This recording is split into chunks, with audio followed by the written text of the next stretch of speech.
will go live in 4, 3, 2, 1.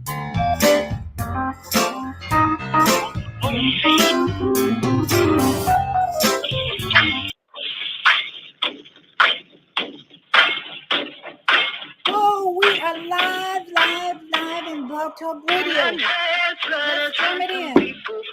Hey. From every tribe and language, people, every nation. Hey. Well, we have the calling, there's a resurrection coming. It's your time to rise and shine. Oh, wake up, you sleepy giant. Love and justice, I'll be here by the beat. Hey. Oh, yeah, bringing us power to unity. Hey. Well, we have the calling, there's a resurrection coming. Bible trials come alive. Yeah, wake up, you sleepy giant.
Unity, joy, laughter, peace, wisdom, courage. Unity, love, joy, peace, courage. Hallelujah, hallelujah. Woo, woo. Hallelujah, hallelujah. Welcome, everyone, to the last Soul Purpose Healing Show of 2023. And I'm so glad right now that Blog Talk Radio is up and running. We give thanks. Blog Talk is up and running. We give thanks. So welcome, everyone. I want to just say right off, for this last show of 2023 on Soul Purpose Healing, thank you. Muchos gracias. Merci beaucoup, Toda Rabah, and all the languages. I thank my global family for all the support you've given all year long, showing up, sharing, listening to the wisdom that comes forth from me, from the Most High Creator of the universe, Yahuwah, Spirit of all. Hallelujah. Thank you for joining me. I had really planned to take the evening off, but something showed up on my phone that said, uh-oh, you better say something. You better say something. I was like, oh, I don't really need to say anything about that. And then something else showed up on my phone.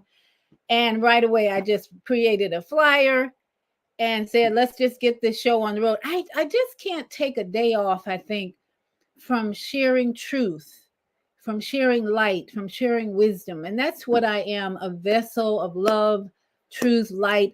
I am a vessel of shalom. And anytime I think I'm going to take a day off from sharing that, something comes up. Spirit says, we got too much work to do, especially coming up on 2024, where all the predictions are like, get ready, get ready, get ready. We're getting ready to go on a real serious roller coaster ride in 2024. And the advice is get your mind, your body, and your spirit in order. Get your mind, body, and spirit strengthened. Get your mind, body, and spirit focused. So tonight, this is about clear focus for 2024. We don't want to be distracted by nonsense in 2024. Nonsense. Anything that does not have to do with raising the consciousness of the planet Earth and the people on it. It's nonsense. So we got our work cut out for us, because we've got some real psychopaths running the world governments. Anytime these governments allow this much slaughter in the Congo and in Palestine, we're going to talk about both these areas, just two. I mean, there's a lot of genocide going on all over the planet. I got a audio I'm going to share with you that just shows we all being genocided, if you want to think about it slowly. So I want everyone to get your pens and paper out and tell your friends, call your friends to join us. And let's see. We got some people showing up early. Empress Regina. Hallelujah. I salute you, my sister. Great being beloveds. Yes, GBB. I love that, GBB. We're going to GBB tonight. Be great being beloved. And same to you, Empress, because we are the ones we've been waiting for. You've heard that phrase, and it's not a joke today. We came here. We've been preparing for years. I'm in my 60s. I've been preparing all my life for these times where the world is just in chaos, total chaos. They dropping bombs on Yemen, Syria. They getting ready to go to war with Iran, Iraq, Yemen, Houthis. Everybody's drunk, wants to bring in the weapons. It's like crazy. I'm laughing at this show at this point because I cannot afford to lower my vibration to fear, anxiety, or worry about the drama that's going on the stage. Remember, Shakespeare said the whole world is a stage and we all play a part. And I am choosing to just watch all the psychopaths who are on stage right now. We realize all these people in the YouTube news and in the main media, they're just performers for us. The light workers have to sit back and analyze and strategize. We're going to strategize tonight as I bring to your attention the Congo. I got my African jewelry on tonight to just promote my Congo brothers and sisters.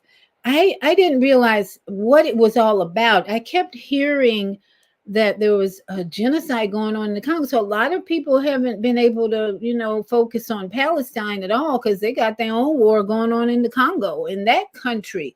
Now, we know Africa's a big continent, and we got one country in the Middle East. No, we got several countries in the Middle East doing their little thing, and they're all connected to Africa. What is going on here? Well, I'm going to tell you, we're going to go down the rabbit hole tonight a little bit.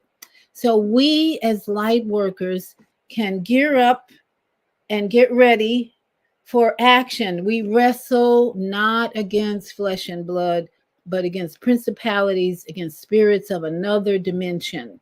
This evil that's circulating in the Middle East is bomb, bomb, bomb, bomb, baby. And then in America and Washington, D.C. has got to be one of the lowest places on planet Earth for psychopaths and warmongers. And I'm like, what going on there? They have these meetings, they hold these meetings on TV with our congressmen and senators wearing their three-piece suits and their ties and all that, saying nothing, doing nothing, just passing laws that benefit their pockets. It is just insane in Washington. So that's why I'm here. I couldn't take a day off. I just got to keep going. So let's get busy tonight. We got 2 hours to really absorb truth, absorb wisdom, absorb the light from the Most High. The light is coming in tonight. There's a moon still out there. There's a sun in the day. We still got power for now. We may not have power for long. You know, next year they're talking about attacks on the internet and all that. That's why we have to be ready, brothers and sisters, for darkness, for whatever. We're just going to be ready. We'll be prepared. So first of all, let's start with the Congo. We've been talking about Palestine and the horror of the babies and the children and the mothers and the destruction of homes. But I think it's time for us to just visit Congo, a little further south from Palestine. It's just a crazy scene over there. And over here in the U.S., we got lots of people immigrating and joining us in the U.S. to enjoy the craziness, because that's all it is. I don't know why people really want to come to America these days, because it's crazy here. And so even the immigrants who were shipped to Chicago, they're going back home to Venezuela. They're like, this is not what we thought it would be. So we just watch the show and let's just learn all we can learn about the world around us, the global family that we're in. We are part of this amazing global family. Let's learn it, do it, be it, and be the great beings, beloved, that Empress Regina keeps reminding us of, and that we are here to be great beings, royalty. I'm wearing my royal purple tonight to remind me who I am, goddess of the throne here tonight. So let's go to a little information about the Congo. I got so much. And one of the first one I want to tell, why is the Congo one of the poorest countries in the world? They got resources galore, but they're one of the poorest countries in the world. So let's start there. Blood money. I got information on blood money.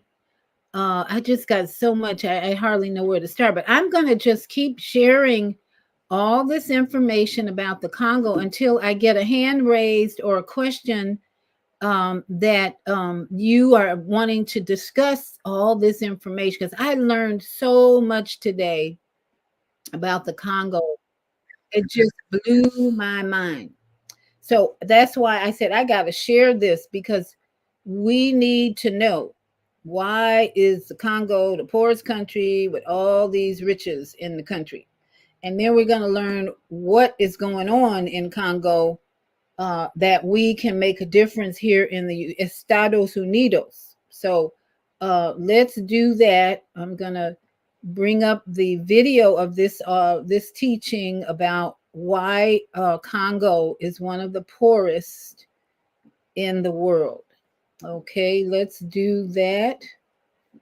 And I'm going to put the audio on for everybody to hear. Let's see, Congo, where are you?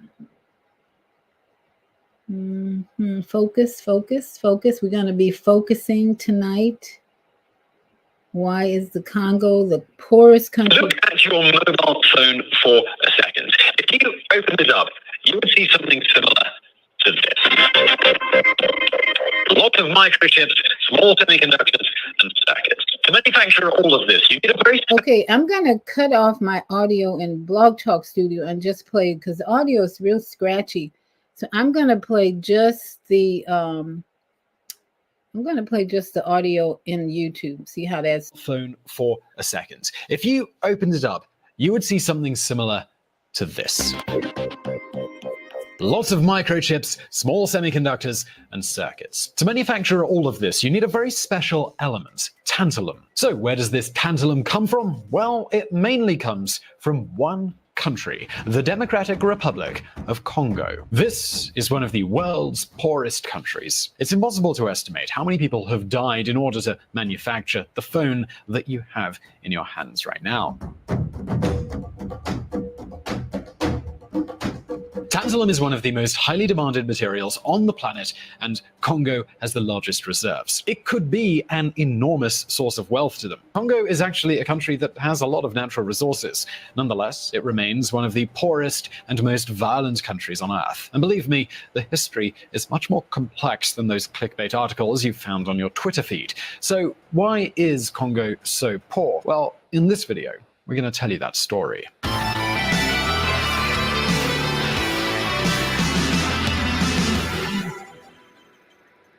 Congo was featured in the movie Gorillas in the Mist. It's funny because we don't really know anything about this country, despite how often pop culture references it.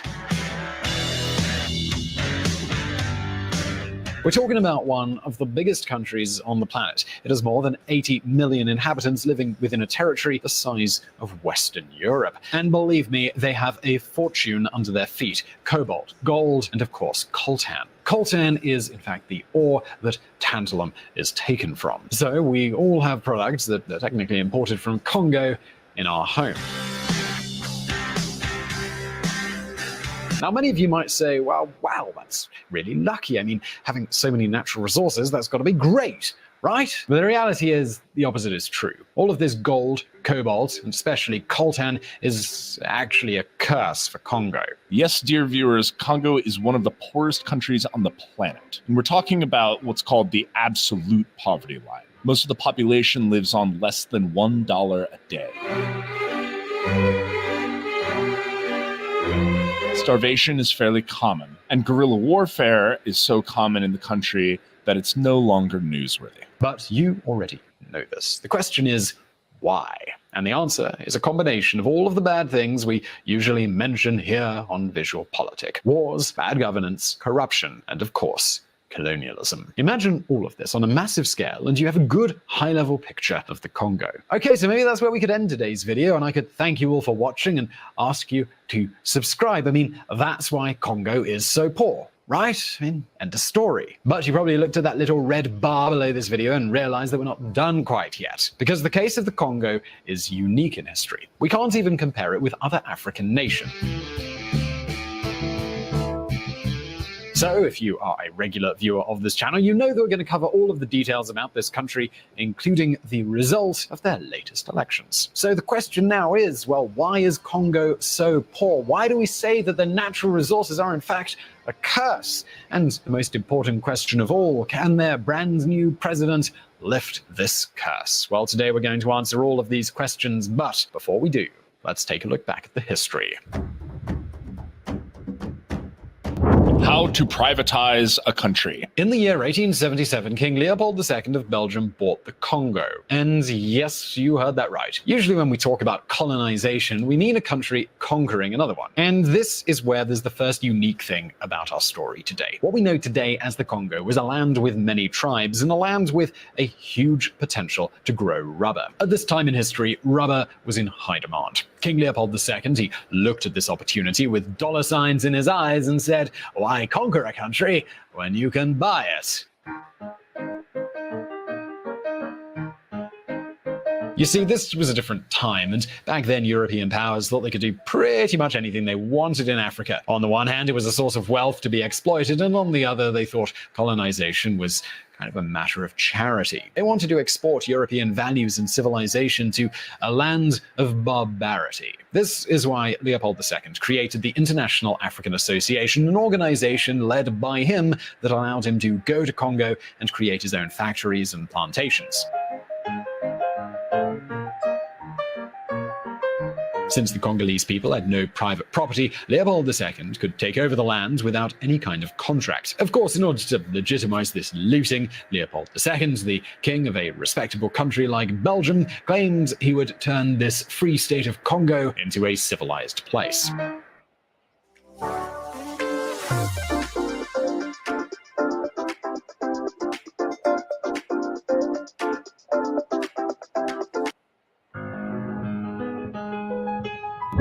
The Congo Free State is unique in its kind. It has nothing to hide and no secrets, and is not beholden to anyone except its founder, Leopold II, King of Belgium. Reality, though, was way different. Leopold II wanted to get as much rubber as possible, so he enslaved the population and forced them to reach production quotas. If they didn't, he would chop off one of their hands. This is how one of the worst genocides in all of history started. It's comparable in relative terms to Mao's Cultural Revolution. The massacre was so terrible, even other colonial powers such as the United Kingdom denounced Leopold for his atrocities.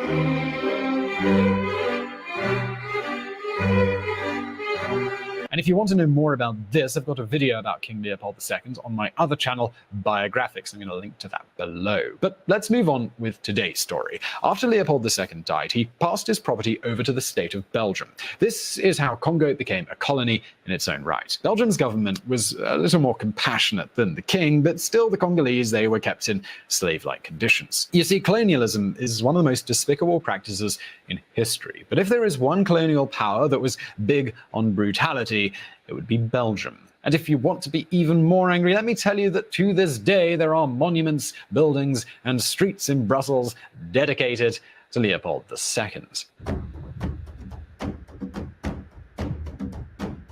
But the truth is, in 1960, Congo got its independence. This doesn't mean things got better for them, though. Their first president, Patrice Lumumba, was no big fan of his former colonizers. This is why both France and Belgium helped other groups to overthrow and execute him. Which is how Mobutu Sese Seko's dictatorship started, and the country changed its name to Zaire. Mobutu is known as being one of the bloodiest dictators in history. But as we often say at Visual Politic, Mobutu may have been a son of a bitch, but at least he was our son of a bitch. You know, it was the Cold War, and Congo was an ally of the West, so there was always money to finance his army. But things that changed in the 1990s. Without a USSR to be afraid of, America stopped supporting Mobutu, and all of those groups that he was oppressing, they rebelled against him. This is how the first Congolese Civil War started, and the country got back its current name. This was a civil war that led to a second civil war. For a better understanding of just how devastating this conflict was, the Second Congolese Civil War is considered to be the deadliest conflict after World War II, with over 5 million deaths and countless acts of torture, mutilation, and other atrocities. But here's the worst thing. The violence, it hasn't stopped. In 2003, the war ended. Since then, Joseph Kabila has tried to be a dictator who rules over the country with an iron fist. But let's be honest, as authoritarian and corrupt as he is, he can't control the country. There are guerrillas and looting from neighboring countries all the time. So now you might be wondering, well, why is there so much guerrilla warfare? How can one country have so many armed groups? I mean, how do they pay for the guns? Well, let's have a look, shall we? Coltan Rush. Do you remember the Nokia 6110? This was a phone that was launched at the end of the 90s, and it was one of the first cell phones to reach a massive audience. It's the smallest Nokia phone ever made, weighing just 137 grams.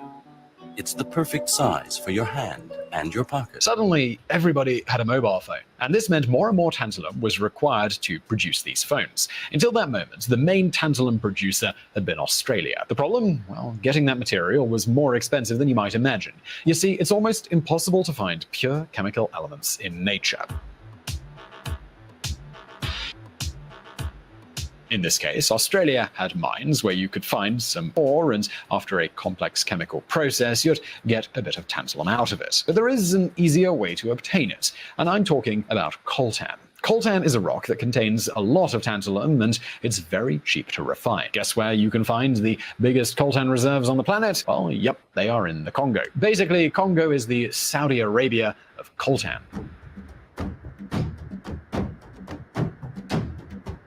plenty of it, it's easy to extract, and it's even easier to refine. In fact, you don't even need technology to get coltan, you just pick up a shovel and there you go. This is why thousands of Congolese joined the coltan hunt. And despite the high demand, tantalum became cheaper and cheaper. But wait just a second, because this is just the beginning. Remember the financial crisis of 2008? Well, it also had some consequences in Australia.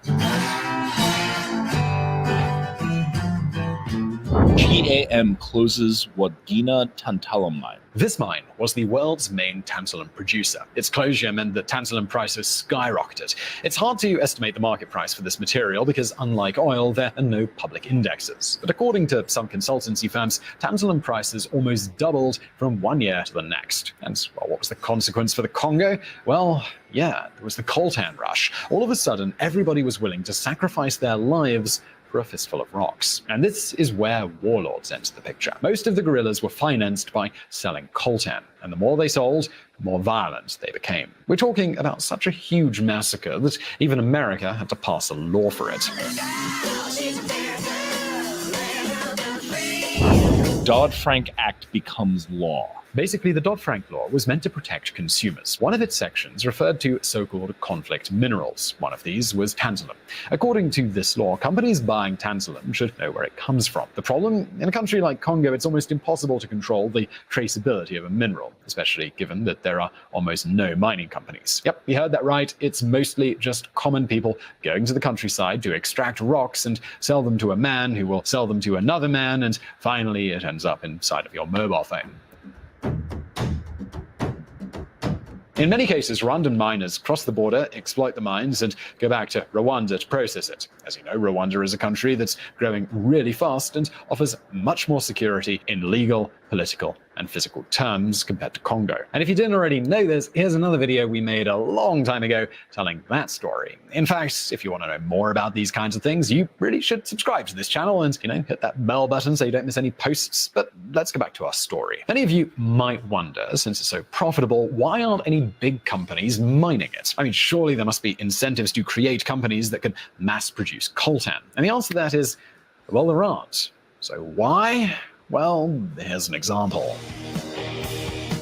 Biggest Congo coltan miner resumes buying after output halt. In this case, Bisunzu is one of the few Congolese mining companies. It was founded by a Congolese senator that wanted to industrialize mining. Instead of risking lives to get coltan, Bisunzu wants to use machines. That way they can offer better security for the workers and extract a lot more minerals. So, well, what's the problem then? First of all, this machinery is expensive, and money is seldom abundant in the Congo. Secondly, nobody's going to invest in a place where corrupt politicians are going to make your life impossible. And if politicians don't do it, then some guerrilla will.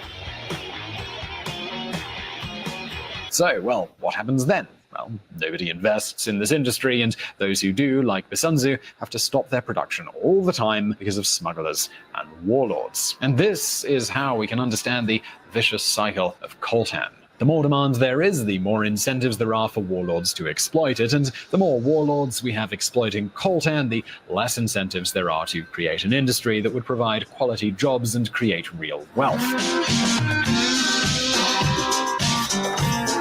This is why, despite the fact that half of the tantalum on the planet comes from this area, Congo doesn't grow any faster. So now you might be wondering, well, is anyone going to challenge this? Well, maybe, maybe not. You're going to understand that in a second.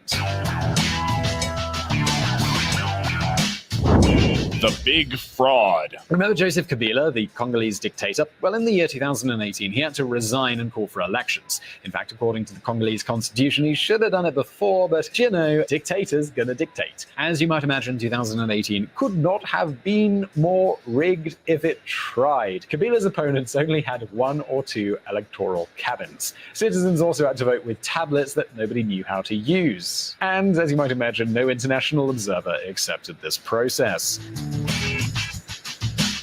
Congo to EU. Mind your own business. An election that's been delayed for 2 years is about to be held, and the country has booted out the EU ambassador. All right, so in this election, we had 3 main candidates. Ramazani, who is Kabila's successor, Fayulu, his biggest opponent, and Tshisekedi, the one with the lowest chance of winning. So guess who won?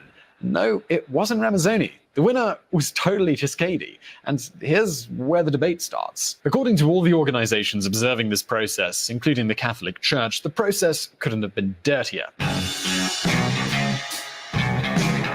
Many analysts say that Kabila knew nobody would accept his successor, so he let a moderate enemy win. Somebody who, at the least, would let Kabila keep his fortune. Because make no mistake, despite Congo's poverty, Kabila is a millionaire. Then again, Donald Trump has supported Tshisekedi, even if it's only to guarantee some kind of stable government for the Congo. So now the question is, can this brand new president actually change things?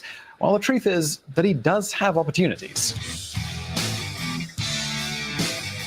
Lithium and tantalum, new Australian production from Pilbara. Basically, the Australians have found a new way to extract tantalum more cheaply, so they've reopened their mine. So what does this mean? Well, less of a coltan rush, less money for the warlords, and more incentives to create an ethical and sustainable industry. On the other hand, Rwanda, Congo's neighboring country, has been developing its own coltan processing industry. In 2018, they created a big factory to produce tantalum, and they've even begun experimenting with blockchain technology to guarantee the traceability of the tantalum.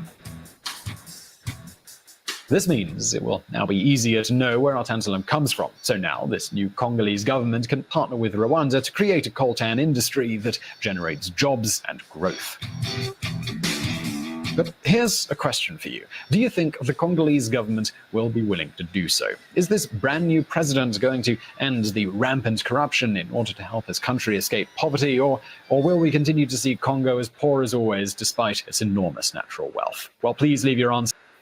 All right, we are seeing the history of a country that most of us have no idea what's going on over there, any way, shape, or form.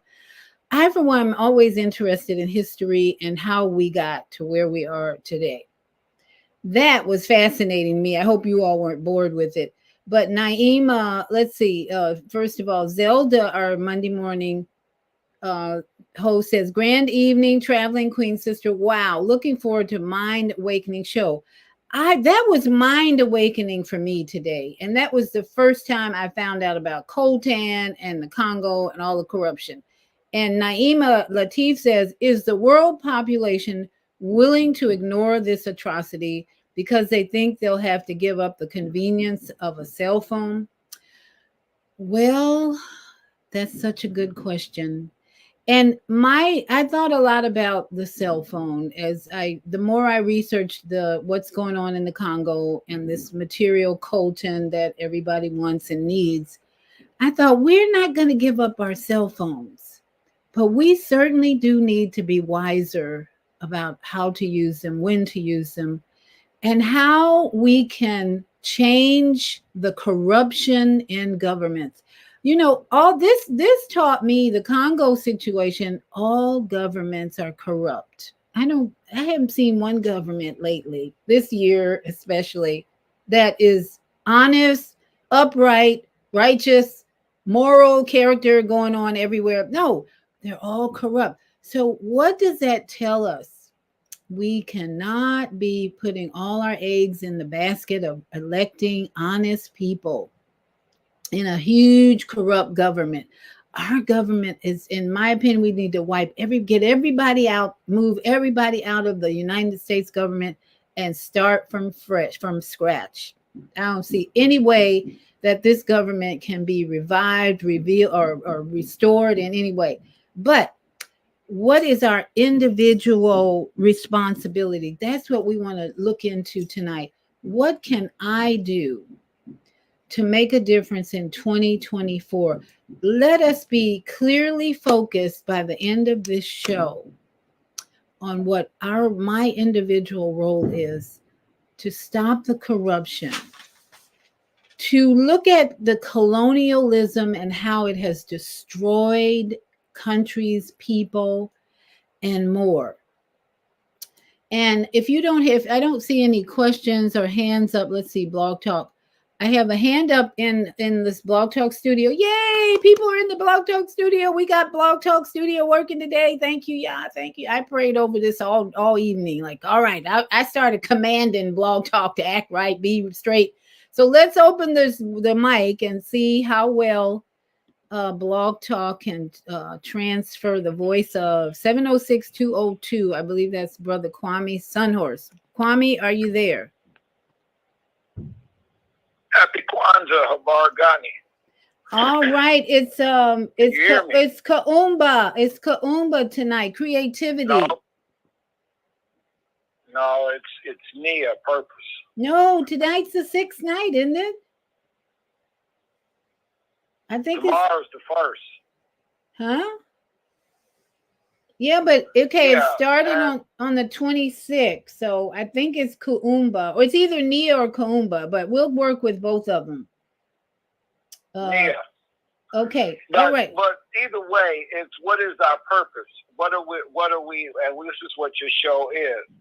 And the purpose of how do we decolonize from the colonization? That's the question. And it's being able to understand that this was a process in which we have lived for how many ever years on this planet, from them colonizing the planet, not just Turtle Island. Right. But what we're looking at is we have to come back to communal living. And this is the part of being able to, in 2024, establish a communal, because that's an 8-year. That's the eternal, the 8.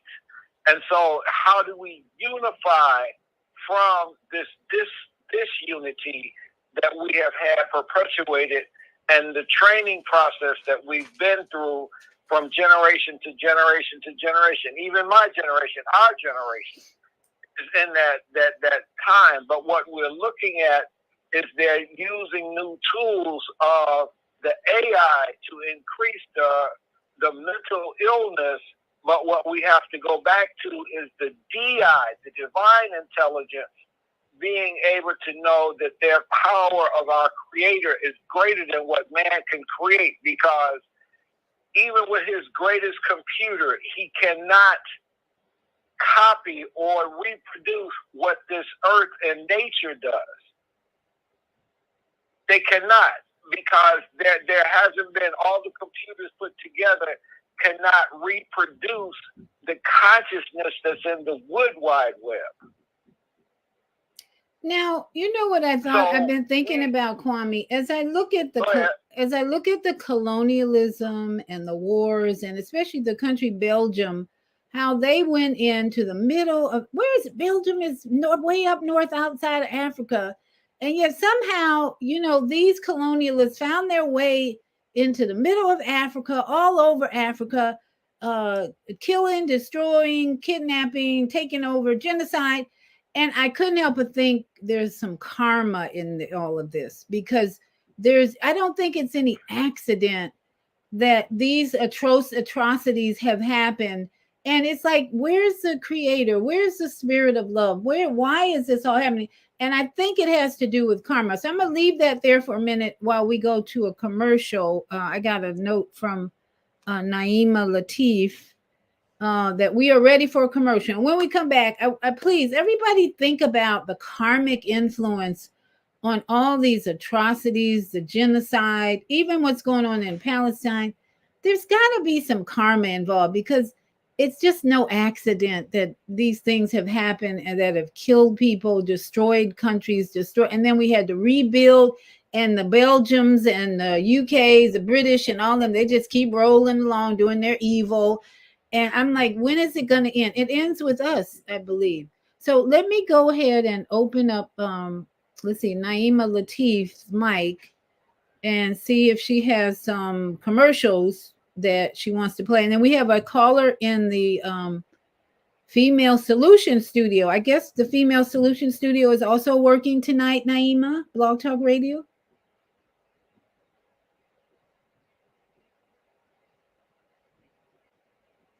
Okay.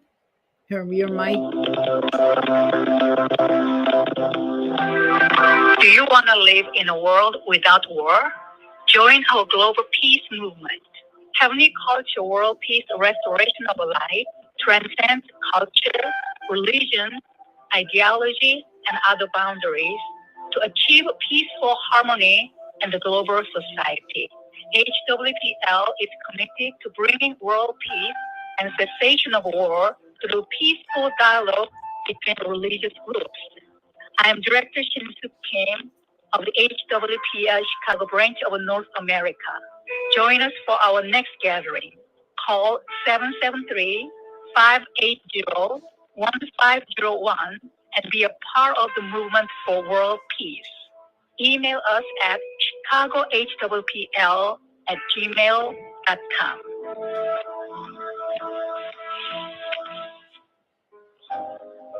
We have an opportunity to transform the whole global society in the next 50 years. 50 years from now, the earth will be populated by a new generation of adults, many of whom are yet unborn. Our mission is to nurture them in childhood with love, guidance, and protection, and to raise them in healthy, happy families. If we impart values of compassion, generosity, and respect for fellow human beings in the next generation of children, they will create a world where people can live together in peace. This is our goal. Be a part of the transformation. Get your copy of the book, The Female Solution. Go to www.naimabaptiste.com. That's www.naimahalatif.com.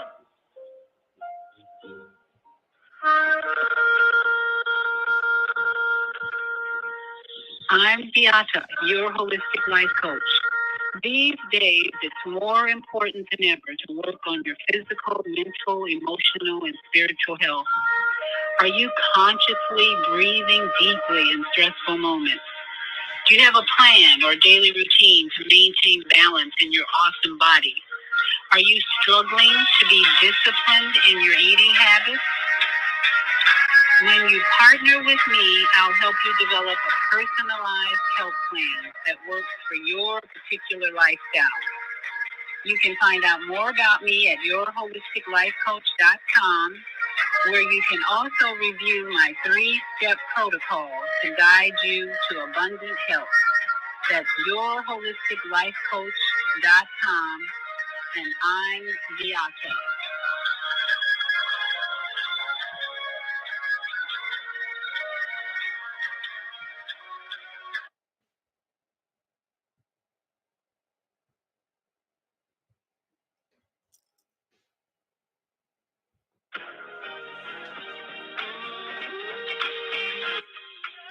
And we are back. Thank you so much for joining me on this 12/31/23 or 123/123. I love that the numbers are really lining up tonight. I wonder if Eddie's going to join us.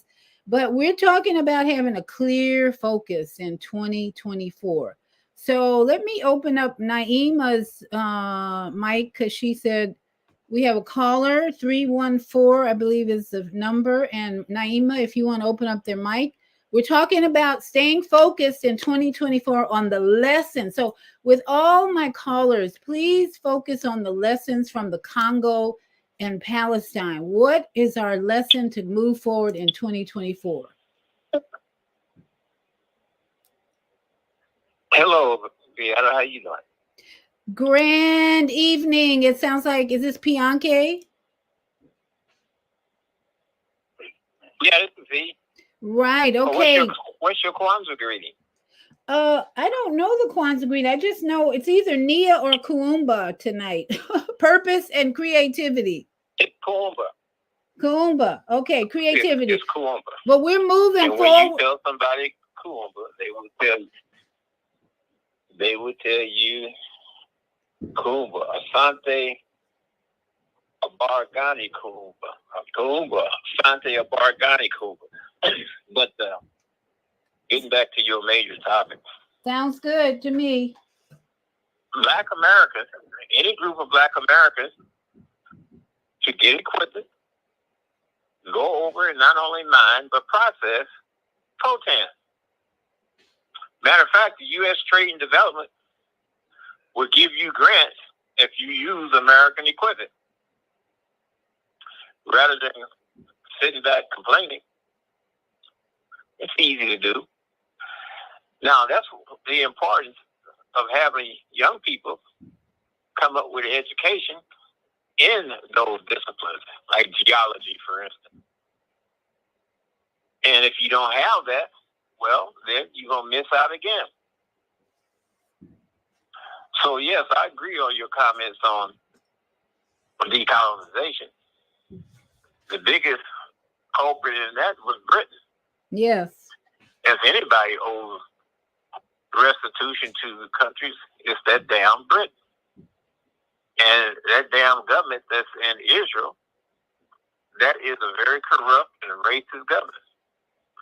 The people of it need to go back to Poland, Germany, and the United States and stop committing genocide and birth control, population control on those people that's indigenous to that land. And this nonsense about Palestine never existed. And just like the second president of Egypt made mention, he said that he told, you left here black and came back white. There'll never be peace. Nelson Mandela, I believe in 2005, I'm not sure the year, in an interview with Ted Koppel, he told Ted Koppel, your enemy is not my enemy. But the United States is propping that regime up. How you going to go war against a non-government? Hamas is not a government. It's an idea. People that fight, they come together and fight for a particular issue. You see that all over the world. And then you got a bigger issue that's going on in South Sudan, where British is there also in the South Sudan. South Sudan seceded from the northern part of Sudan and said we want to start our own country. They got a right to do that. But you got these others coming in trying to exploit them. You even got the Pope going into South Sudan, having discussion with them, but not honoring LGBTQ rights. That there is deplorable. So, no, get value equipment, those that can and want to, and go over and mine and then process the coltan into its final product. Thus, when you add the value, you still can hire Congolese people and put them to work and go about it at that particular pace. Partner with a Congolese person. It ain't that difficult. Well, I'm glad you brought that up, Pianke, because education starts in childhood while the children are in the home. So imagine if high schools or even grade schools had work-study programs with companies that could train our children to go over and mine coltan, or at least start a program of sort where these kids, they would have corporations come into the schools, lecture them on different options for a career, and talk about mining in Africa, coltan, work study programs that they could get into in high school. We've got, in my opinion, we've got to start earlier educating our children than college and high school. We have to show them options. I got a 7-year-old and a 9-year-old, and this is on my agenda. Even the last few months, you got options. You do not have to go to college, but if you want to, if you, depending on what your passion is, your mom and dad are ready to put you into a college atmosphere. But grandma is saying, listen, you're smart. You got options. Let's work on the next, they're 7 and 9. Let's work on the next 10 years, developing your mind and your skills, get you in a place, a business where they can teach you a few things. You don't have to get paid, but let's start the education. So I think you're bringing that up. That's another option. That's another option. We need coltan. And Naima brings up a good point about, is the world going to ignore this atrocity, these genocides, this slaughtering, because they think we have to have the convenience of a cell phone? Well, Empress Regina says she's not willing to ignore it, but I'm saying I think there's a karma element in all of this atrocity and genocide that we can, now that we're becoming conscious. Consciousness is about becoming aware of not only karma, but about the colonialism and the British and the Belgium, and how these countries have been egocentric maniacs going in and destroying other people's lands, raping the women, all that. So we are here to raise the consciousness about what the solution is in this karmic energy. Well, let me comment on some other things.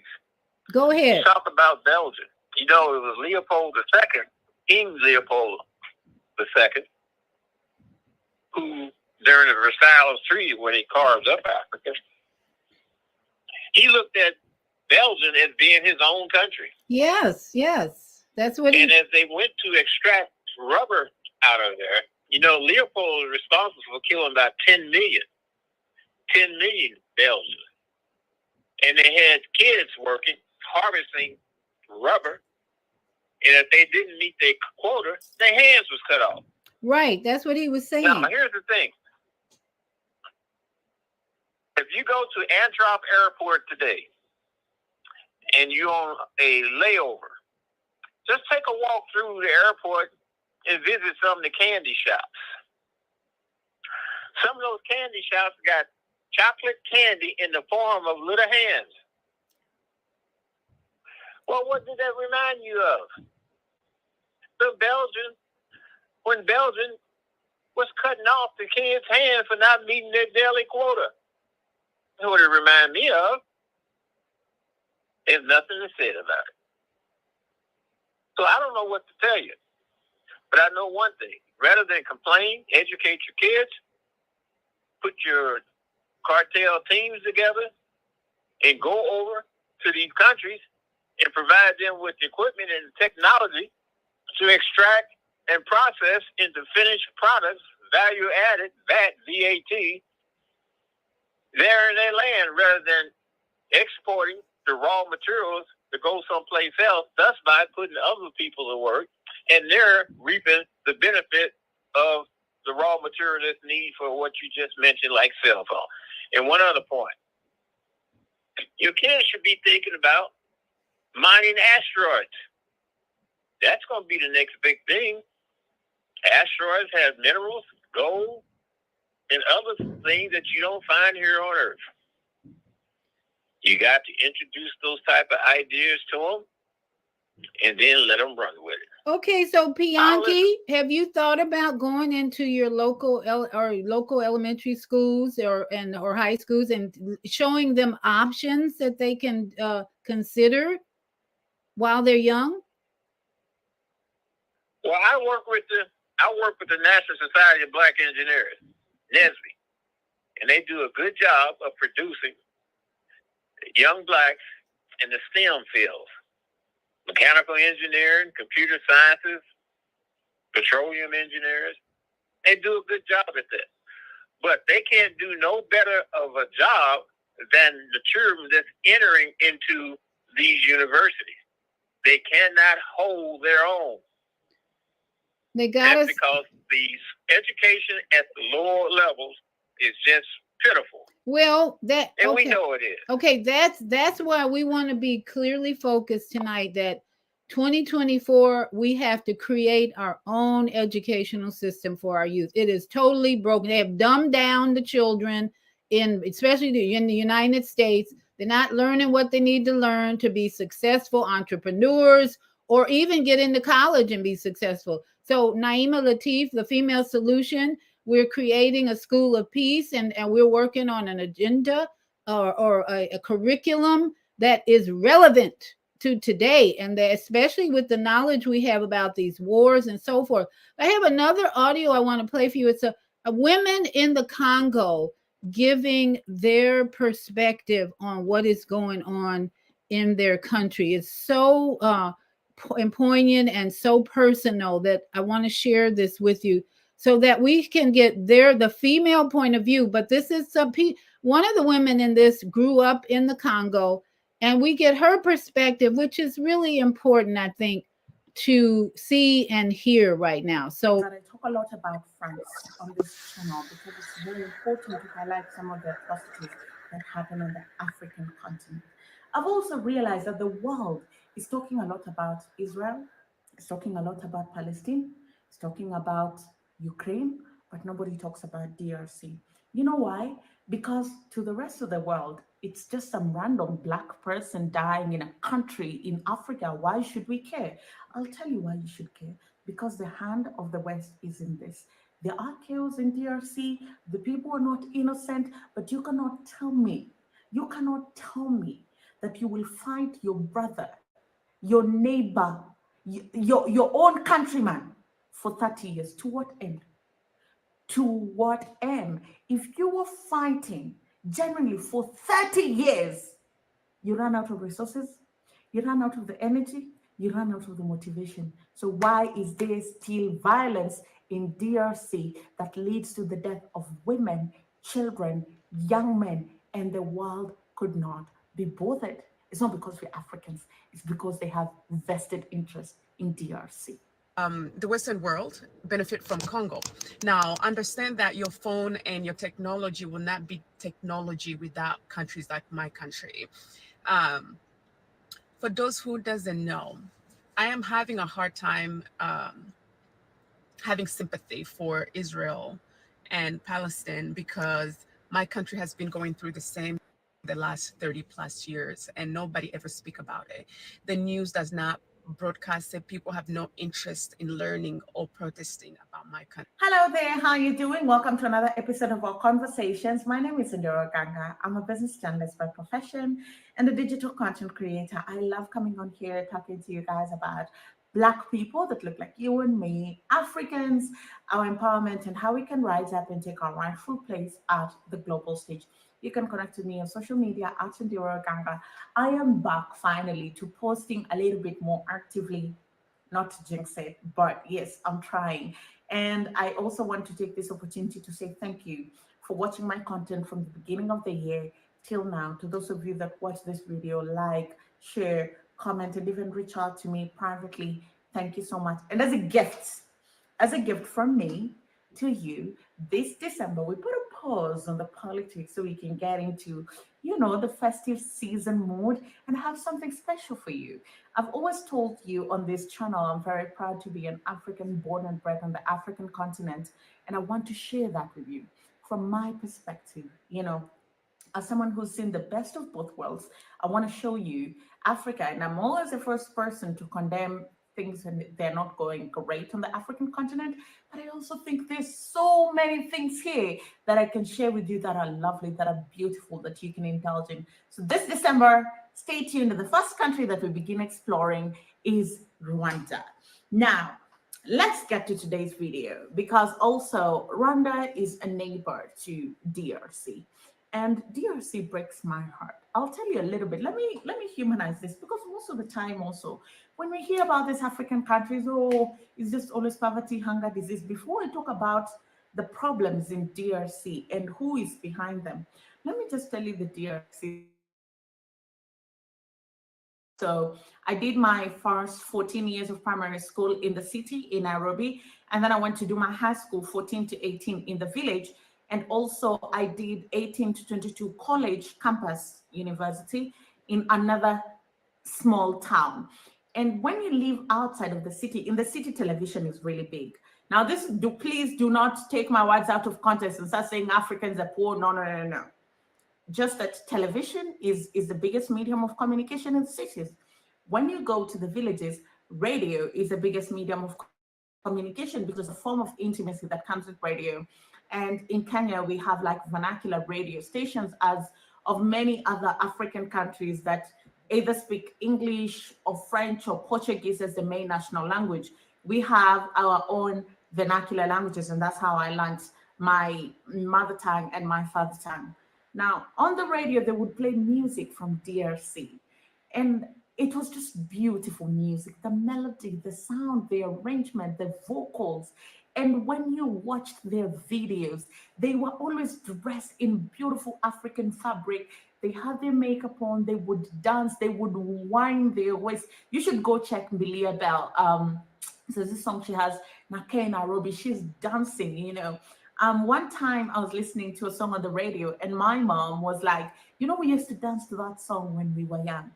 There was just something so beautiful about music from DRC. There's something so beautiful about the fabric that comes out of there. We call it kitenge. And it's good quality. The colors are vibrant. The people from DRC, they love life. They're fashionable, they're colorful, but most importantly, they're people. And these are people who their home has been turned into a battlefield in the last 30 years. Not 5, not 10, not 20, but 30. And guess what? When conflict goes on for such a long time, people become numb. And things that are considered atrocities and violations against human rights become normal. Women are losing their lives. Children are losing their lives. People are being abused, physically abused, mentally abused, financially abused, and even sexually abused. Young men, their lives are being cut short because they have to stop school and join the wars. And there's so much inequality because when you fight for that long, then there's very little time for development, and all the time that you have and resources are dedicated to fighting, and that creates a loophole of opportunity. Dr. Arikana Chihombori has spoken about this because I don't want this to be about me and my opinion, because again, who am I? I want to quote formidable people in this. Dr. Arikana Chihombori asks, why is there constant fighting in DRC? Who is funding it? Who is actually funding that war? DRC is one of the richest countries in Africa, if not the world. DRC is a country that is rich in resources. They have gold, they have diamond, they have water, they have rainforest, so adequate timber. And guess what? They have 70% of the world's cobalt reserve.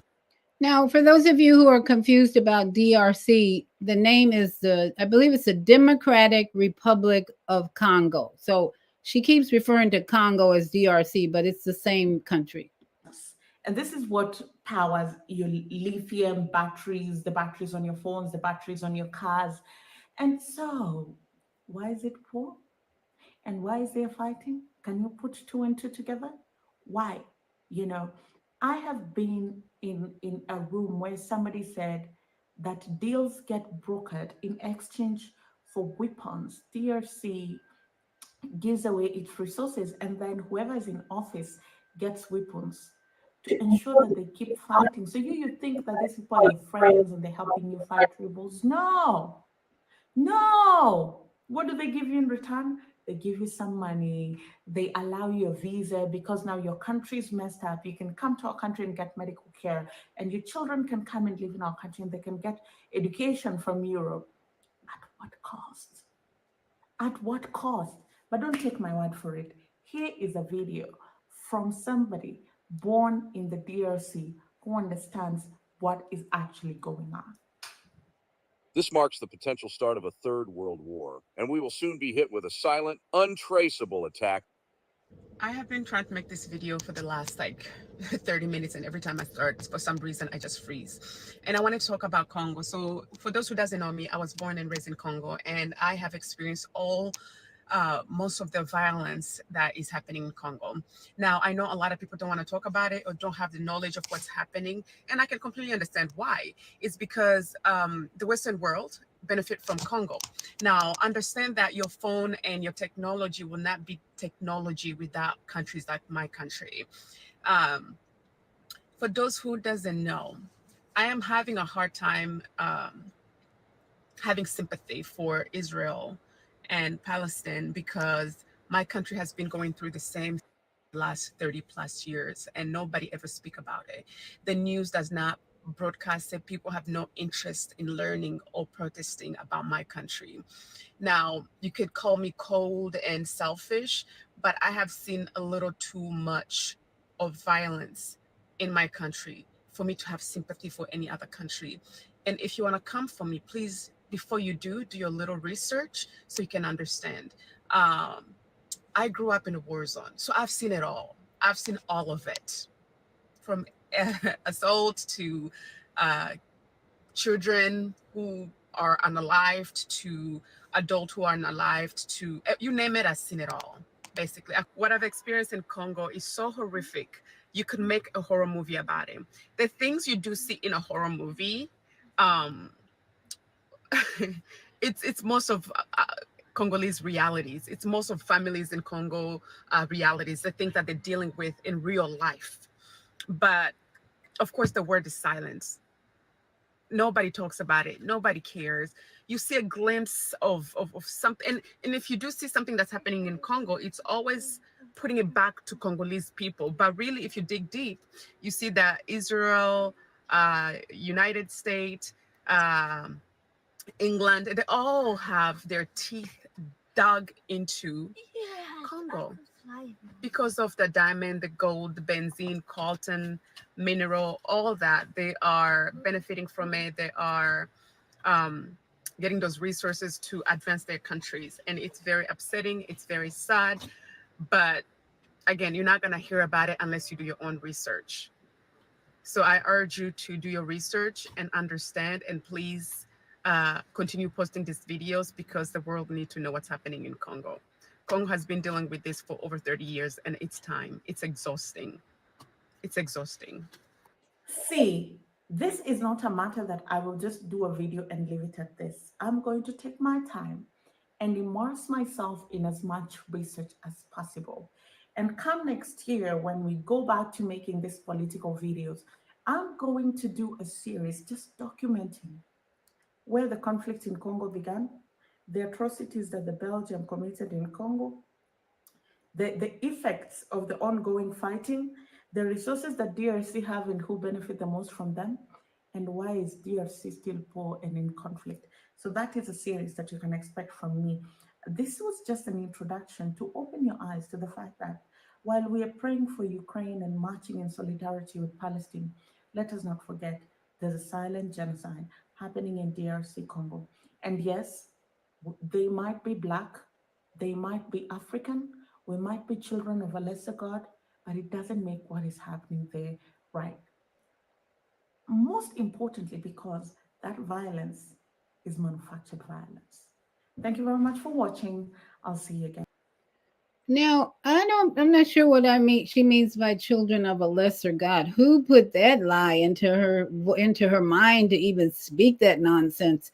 But okay, so here we are. I see karmic energy is really strong. When I hear this woman talk about the last 30 years, okay, we have been okay, I'm gonna let you talk in a minute. We've been bombarded with news about Palestine. I am so grateful that October 7th woke us up. But we know now, after those of us who did all the research now on Palestine for the last 80 some days, I've been like swimming in information and knowledge about the Middle East. And we know now that the occupiers, the Zionist occupiers, moved in and the British helped them move in. And then they've been doing apartheid, genocide, everything you can name that they call it a war crime. And everybody's just kind of ignoring it. It's like, and all of a sudden we got protests all over the world. So when she says, oh, the last 30 years have been just horrible, but the people in the Middle East have had almost 100 years of genocide creation and apartheid creation. So we can compare what she's saying to the Palestine situation. It's all genocidal, Zionist occupation, egomaniacs, egocentric white supremacists who've been colonizing, occupying for way too long. Let us be clearly focused for 2024 that nonsense has to stop. It has to end. And that's why there are so many people rising up and saying, ceasefire. We're talking a ceasefire globally in the Congo, in the Middle East. Those of us who are conscious, and Empress Regina says she's not willing to ignore it. Neither am I. I have not been ignoring it. I have been sending, if nothing else, I'm sending energy to stop this nonsense, this genocide, the apartheid. All of it has to end. That's our clear focus in 2024. Whatever you have to do, we want to end to this nonsense of genocide, apartheid, colonialism, white supremacists from the Zionists. Now we got to be clear. the white supremacists are basically in the Washington, D.C. We got a bunch of them in Washington, D.C., in the Catholic, in the Christian church, religious organizations, in Israel. They're all over the place. Time to get your antennas up and recognize where the Zionists are living, coming from, and then use your energetic powers to bring them down. Now, Bianchi, is your mic open? Yeah. Did you have something to say? You know, there's two Congos. There's the Congo borders Cameroon, Gabon, up in the northwest corner,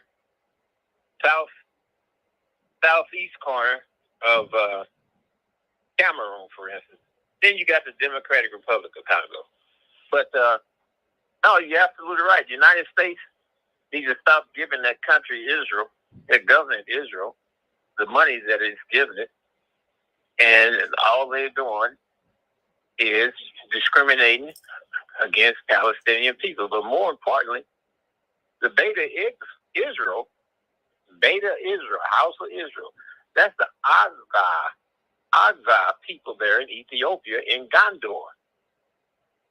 Those people there go back before anybody else. And when Israel done this operation called Operation Solomon, I believe it was, and they airlifted some Gondor Ethiopian back to Israel, well, they required those black women to get on birth control, and they sterilized some of them and had the men recircumcised. Now, I don't know how the hell you did that. That's horrible. Well, here's they're very evil. Okay, that's what we're recognizing, Bianchi. These are the current day Nazis. These are the white supremacist Zionists. We shouldn't even refer to them as Israelites. No, not the Zionists. Not Netanyahu is called Satanyahu now. And these are the Zionist white supremacists are the ones sterilizing the Ethiopians, probably the original Jews. And then now they're going through on the West Bank, killing folks. They just gone mad, batshit crazy over there, killing and murdering and raping and all that. Here's another thing. Jew is a person that follows a religion. Nobody's born a Jew. You know anybody? You ever look on a birth certificate and see where it says that you were born a Baptist, Lutheran, Catholic, Protestant? Nobody's born no Jew. That anti-Semite is nothing more than a weapon that they use. If you go in Egypt and see where you had interlopers and invaders come in and knock the noses off the statues of Egyptians, blacks, statues, well, is that anti-black? I mean, think, is that anti-black? No, it's. So they use these words, they make up these words, come up with new definitions and use them as weapons. That's all they're using. And nobody says nothing. Where's your CBC? Yeah. Where's your black leadership complaining about that? Well, they don't say nothing. Listen, we got a lot of people in the United States with dark skin who are Zionists, honey. I'm not looking at no black leaders to do anything right now. Black leaders getting money in the pocket from AIPAC. That's why we got to stay focused. We don't care what the skin color is. We want to know, are you consciously walking in the light of ending this nonsense, this crazy atrocities, the genocide, the apartheid? Are you with us to end this? I don't care what your skin color is. Yeah, and there's a lot of black. Armstrong Williams, I don't know if you ever heard of this guy. He is as dark can be in Washington, D.C. He shows up on my Facebook page all the time. He is a true Zionist. He will fight for those Satanyahu and all those Zionists over there. Will probably with the last drop of his blood. He's dark skinned. He's fooling. There's a lot of dark skinned leaders fooling us. So don't look at the skin color. We can't do that no more. No. We are looking at the eyes. Look in their eyes. Look at what they're doing. What are they saying? What's coming out of their mouth? Clear focus. We got to be focused. No skin color. Let's have a conversation. You call yourself a leader. I hear what you're saying. I hear what you. If you're a leader in the community, when Black Americans vote. They vote for two reasons. Yeah. One, they vote on skin color. Second, a vote because of the D behind the name. I mean, look at the look. I hate to say this, but in Chicago, look at the mess in Chicago and New York. 2 black leaders, 2 mayors running the city. Nobody planned for all these people coming in there. Biden opened the doors, and all the black mayor in Chicago, and I'm sorry, New York. From what I'm seeing, I could be wrong. Correct me, sisters, if I'm wrong. But from what I'm seeing, they don't know what the hell they're doing. They want to plant immigrants in the park where the black neighbors are like, hell no, you ain't putting them here. So they got a major conflict and chaos in Chicago and New York because they don't know how to handle the problem that has been presented to them by the crazy Democrats in Washington, D.C. So that's why we're here, to be clearly focused on what the lessons are in Palestine and Congo, because these are huge lessons for us. I got another audio I want to play about the conflict and coltan in Eastern Congo. And to me, it speaks of how we get into conflict about consumer materialism. Everybody's walking around with their phones in their faces. Nobody's having conversations. It's time for us to have some conversations, people. I'm serious. We got to have conversations. Looking at conflicts in Africa Wait a minute. Here we go. Conflicts and culture. There's a real tendency when looking at conflicts in Africa for Americans to feel very detached from them. There's not usually an attempt by the general public to think about the ways in which we're complicit and connected to the conflicts. But the global economy has been built on the sacrifice of certain people and places. And one of these places that's one of the primary sacrifice zones for the global economy is the Eastern Congo.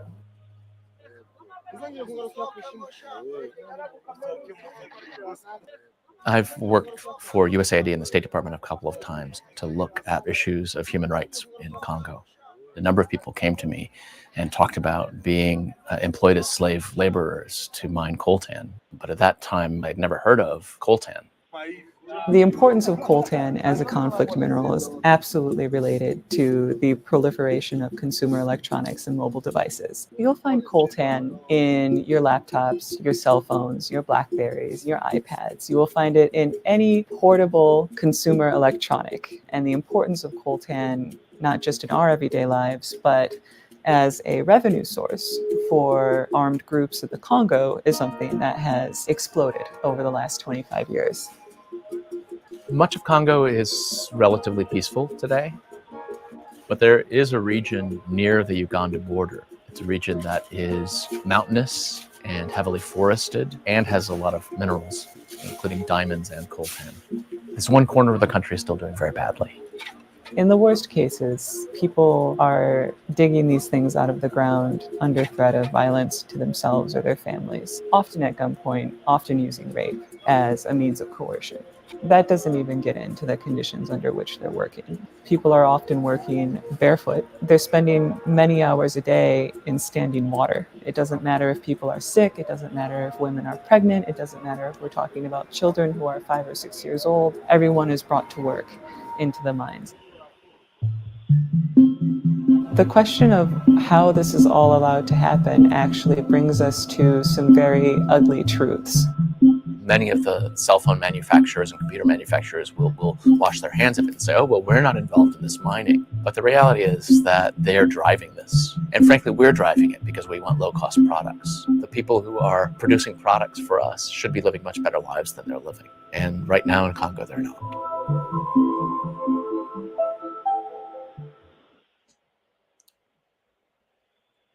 So we're seeing our guilt here in the United States that we have to be comfortable and we got to have a new phone every month or whatever comes out with iPhones. We got to have it.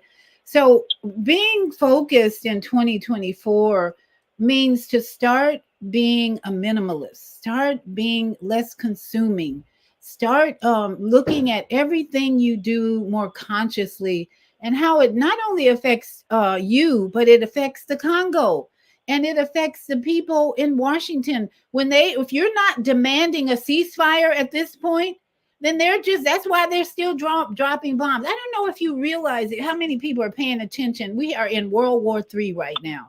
It's not coming, it's here. They're dropping bombs in Syria, Yemen. They're getting ready to start some mess with Iran. I mean, everybody over in there's dropping. They're on the sea. They're dropping bombs. They just destroyed. Who was it? Ukraine just threw missiles on a Russian boat, and Russia's retaliating with more weapons. They are fighting all over the place, in the water, on land. Everybody is retaliating with bombs and weapons. No diplomacy anywhere. What the hell is going on? Psychopaths. They are a bunch of psychopaths. Zionists are running. And let's not forget the military industrial complex.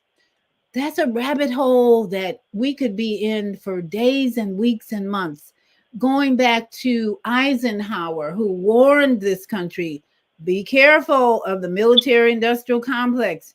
Did anybody listen to him? It appears not, because if you complain about the military industrial complex and Lockheed Martin, who is right here in my backyard, you are just, you're not American. But that's the problem. We have not been speaking up against these corporations who are making lots of money as they're dropping bombs all over the place in the Middle East, in the sea, Red Sea. Okay, I'm learning a lot about the Red Sea. I didn't know where the Red Sea was a month ago. I was like, oh, that's the Red Sea. Oh, that's where all the bombs and bloodshed. Lots of bloodshed. So I have another, if you're not convinced that we are playing a role here in the United States of all this bloodshed, atrocities, then you're deceived and and you're ignorant. Because if you start studying, it's our demand here in the United States that has a lot to do with the bloodshed and the gold over there that's being mined, and the coltan and all of this. We are playing a role in this, and that's focus on what we can do and what is our purpose and our plan coming in 2024.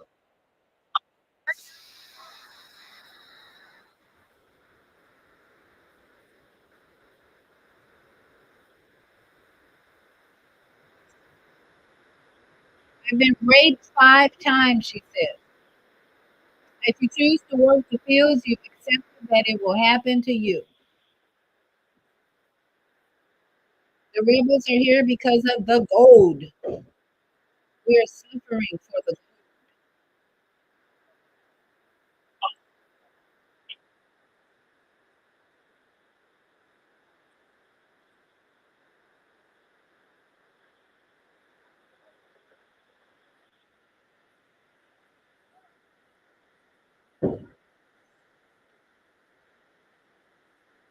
Oops, I gotta get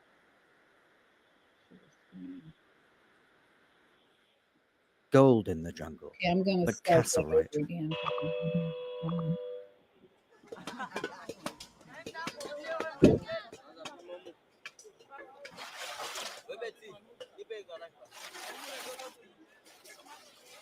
Hata mara 5 juu ukienda tu twala chakula kule ni sherti tu bakupite hapo. Tika tu kwenda kule, manake unajitolea tu basi. Banakalia wale wenye wanaweza kutumika oro. Sami mwenzi nangu wa kutumika oro. Kamituga Gold Mine in South Kivu province of eastern Congo. One of hundreds of such mines dotted across the mineral-rich jungle of this remote region. 98% of these mines are brutally controlled by rebel militias, relying on a system of forced labor that amounts to modern slavery. There's much at stake for the rebels. It's not just gold in the jungle, but casserite and coltan, rare earth minerals vital to the functioning of our computers and mobile phones. Congo's combined mineral rights have an estimated value of 15 trillion pounds. Yenye ilikuwa swali yetu sawa vile bakrezer wenye tuko chini kumakariere chini ya barabara ni selo ile yenye ulisema kusema kama bakrezer bako deminize. sababu banatumika na haba No profit. They work harder and harder, but no profit.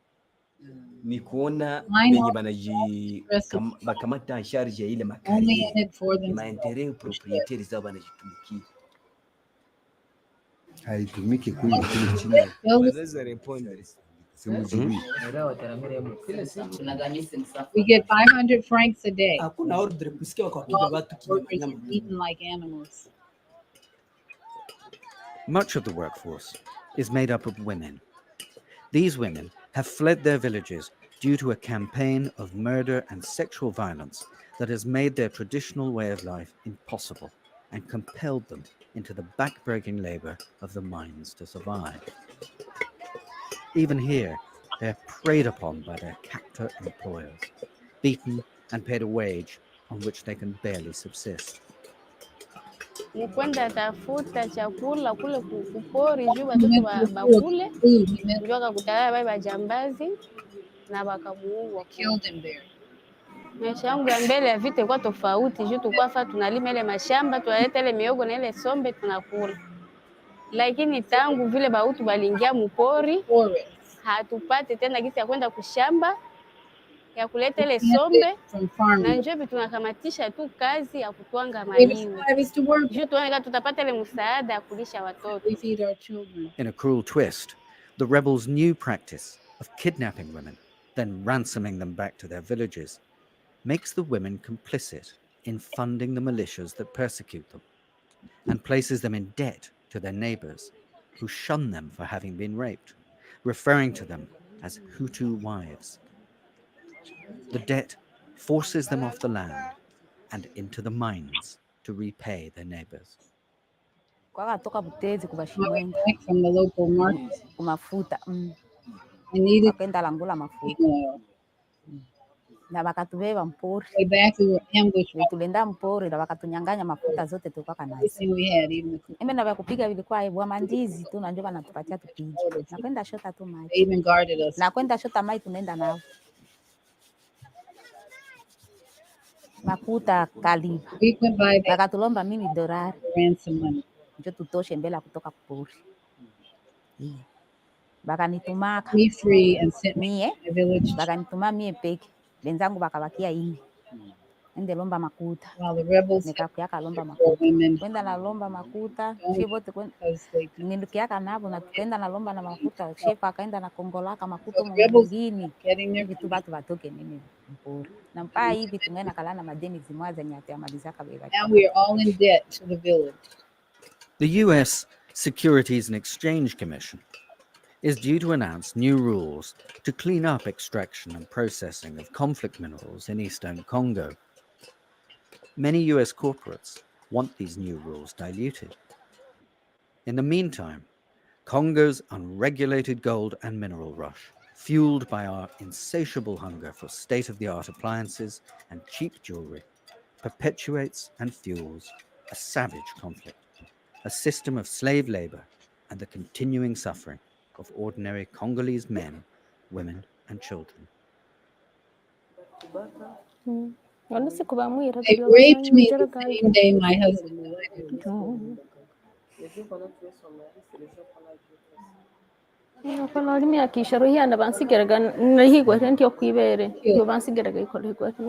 disappeared. Abo banikumi bandesizeyaga. Weird to say. And I can't provide for children anymore.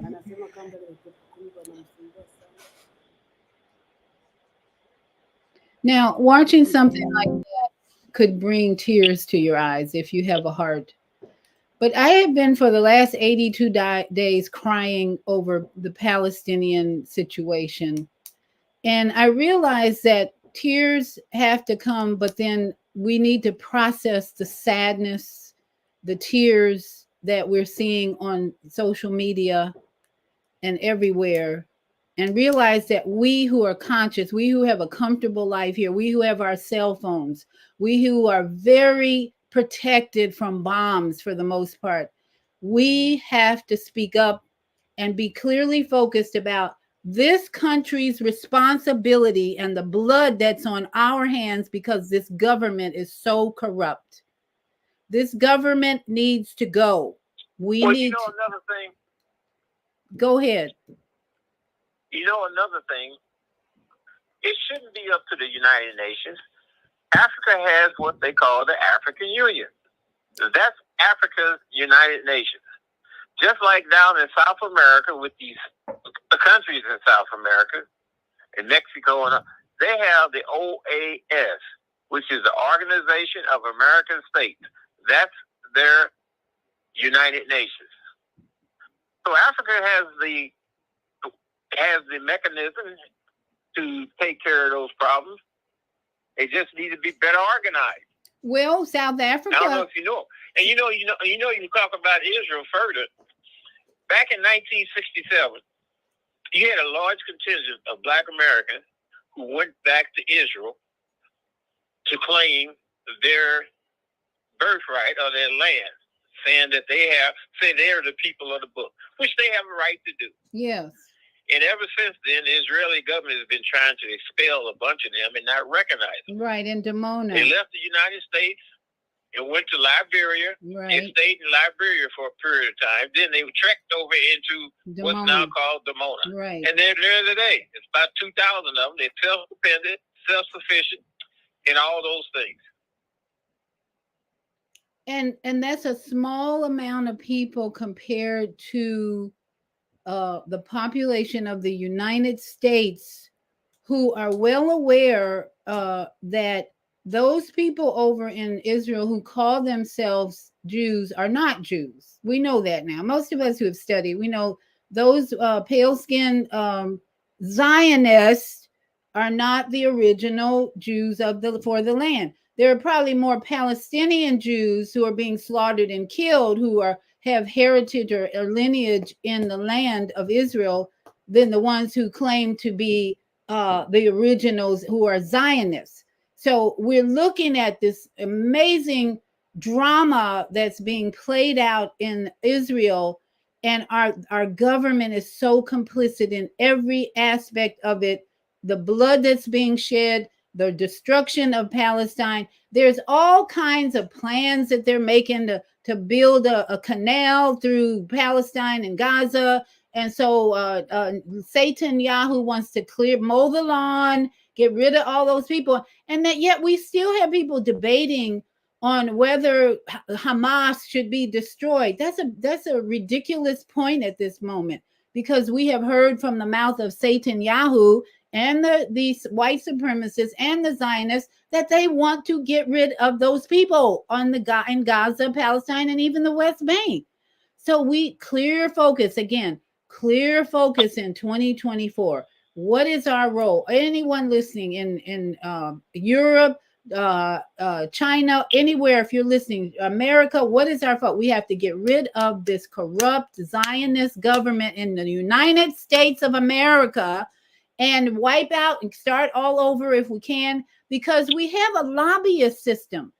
I think we're all aware we have a lobbyist system in our government that pays money to our senators and our congresspeople.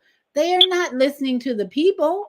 They're the problem. They're the problem. And if we're going along and going to the voting booth and think we're going to put another honest person in any of these offices, you're deceived. At this point, how many of us realize or don't realize that the government is totally corrupt at this point? There's no help in any of these governments. I don't care where they are, city, even in Florida. We have some people who don't like our Governor DeSantis, and some people who hate him, and some people who love him. But really, the system is what the problem is. Whether we get rid of DeSantis or the New York mayor or the Chicago mayor, the system is broken. I grew up in Chicago. I know how bad that political system has been for years and years and years. And what is the problem? Just as we just heard, the gold or the money is the problem. If we don't get rid of the lobbyist system, in my opinion, and you're welcome to speak, press 1 if you have a comment. and what you think the solution, because we want to be clearly focused in 2024. Midnight comes tonight. 2024 is here. It's a number 8. And when you add up 2024, it's a number 8. So the symbolism in 2024 is infinity. And we're going to take a break. So think about 2024. We'll be here shortly. And before we take a break, let me just read some of the comments. Naima Latif says the problem isn't the mining. If that is a service the people were willingly offering to the world, the problem is people being forced to work and being brutalized and maimed. Yep, Zionists, colonialists, yep, they're the ones pushing. And as Bianchi said, they have the institutions and the government there that could stop or change all of this, but why isn't it being done? Well, South Africa, thank goodness, has filed a lawsuit with the global court suing Israel's government for war crimes. Somebody, South Africa, they ought to know, they had apartheid for years to deal with. They're finally going to they have filed a lawsuit in an international court system that's supposed to be somewhat neutral, and they are bringing Israel to a court system that hopefully will get rid of that government and start something new. We'll see. And then Zelda says, Brother Bianchi is right on point. I have spoken a few decades ago at the organization he referenced, and it's an awesome organization. There's a brother who runs the organization who has over 100 patents on products we currently use today. Hallelujah. Those are the people we need to talk to, communicate with, and build on that type of mentality, that type of heart, that type of consciousness. So let us take a break. And when we come back, I do have another audio. If I don't have any comments or questions, then we'll go to another audio and keep the focus clearly on what our role is in 2024. It's time to look into who and what is going to replace these crooked governments that we have been dealing with for too long. So Naima Latif, your mic's open if you want to play the last commercials. What happens when a group of people are kidnapped from their homes, smuggled away in chains, and held captive in a foreign land where they are tortured, raped, and forced to perform hard labor by the lash of a whip and under the constant threat of death? Slavery, the African American psychic trauma. What happened to the doctors, writers, scientists, builders, educators, and spiritual leaders from Africa's golden age? Who did they really capture and sell into slavery? Are all African Americans suffering from psychic trauma because of a conspiracy to hide their true identities? Do you have psychic trauma? Take the test on page 22 of the book and see. Order it online today at www.naimalatif.com. That's www.naimalatif.com. And get your personally autographed copy of the book, Slavery, the African American Psychic Trauma.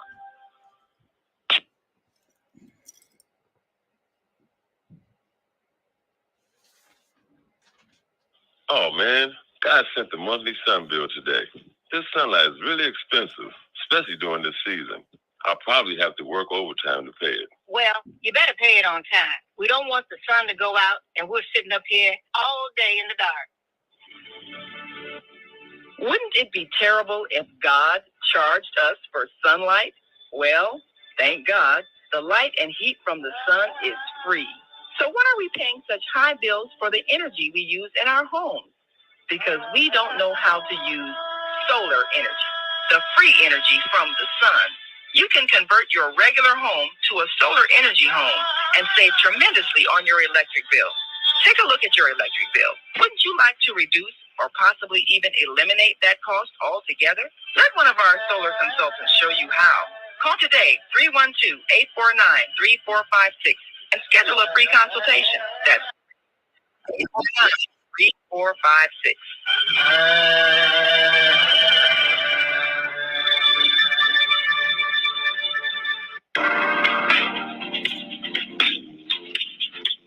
Is Monday morning a struggle to get out of bed into the swing of things? Well, don't worry, you are not alone.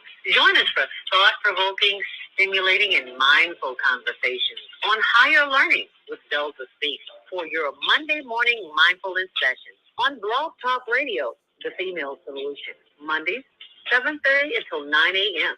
Be sure and send your ideas, thoughts, comments, and suggestions.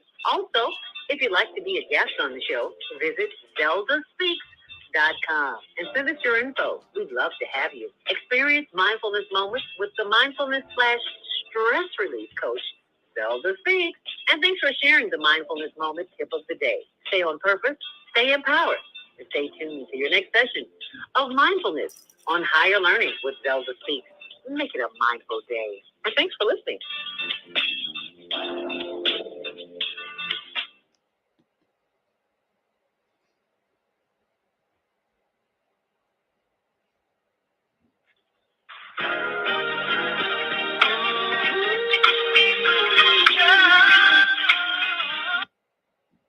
So this next audio came to me today unexpectedly, really, and I want to share it with you because it's about proof that the Creator exists within us because of the science and the energy.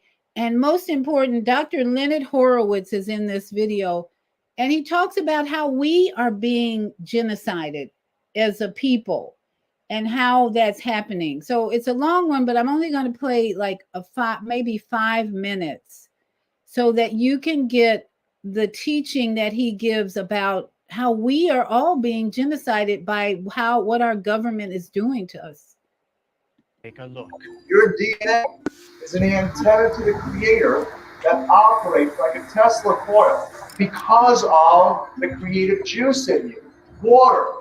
The vibration of water around the double helix of the completed human DNA creates a vibrational antenna. And now when you hit that with light energy, it vibrates at a very specific frequency. When we placed these 3 E's on people's acupressure points and then took those energy readings using that instrumentation, between 80 and 85% of the time, we always saw one organ system, one energy meridian, consistently enhanced, the pineal gland. The spiritual processing station. Sounds interesting, doesn't it? Next, Dr. Leonard Horowitz explains the mysterious connection between the numbers 3, 6, and 9 in the human DNA. It is mind-blowing. The entire universe is spinning, just like your DNA, your genetics. And it's spinning as the mathematics is dictating. The numbers themselves are a tip-off. Let me give you the fundamental, the rudimentary origin of the numbers. Here it is. The most important numbers, 3, 6s, and 9s. Again, Tesla said, Tesla, who created Tesla coil. Tesla coils, energy amplifiers. Your DNA is an energy amplifier, a coil, operating by the 3, 6s, and 9s primarily. For those of you who don't know what I'm talking about, you probably looked at engines or motors, magnets that have been wound with copper wire. When you do that, when you wind the copper, coil the copper around the magnet, it enhances the energy dramatically. That's what your DNA is. It's an antenna to the Creator. Technically, the scientists call it phonon emissions for intercellular communications. That's the primary function of DNA. Phonon is sound. Photon is light. So sound and light signaling. And before there was light, there was the water and the sound. So sound and light signals come into the cells, and DNA is in a matrix of water.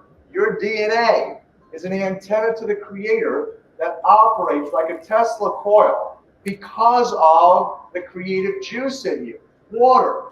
Specifically, most frequently, the matrix of DNA is the 6-sided hexagonal-shaped structured water molecule. And this is from science that Lee Lorenzen shared with me, and he shared this with Dr. Emoto. This is from the journal Science. This is from Ron Sakely's team, University of California, Berkeley, water scientists, who took DNA and evaluated how much energy potential is held in the genetic strands, and then changed the structured water matrix. They pulled the water out of the matrix and then rechecked to see if the strands were still spiritually or energetically active. And so here you can see 4 strands of DNA in that beautiful Tesla coil structure. Here particularly, you can see if you lay this on its side, you see the structure of the double wing, the Rodin's infinity pattern. And here you see negative 212. Here is negative 217 as an energy measure. If they eliminated as little as 8% of the structured water out of the matrix, you lose the structure.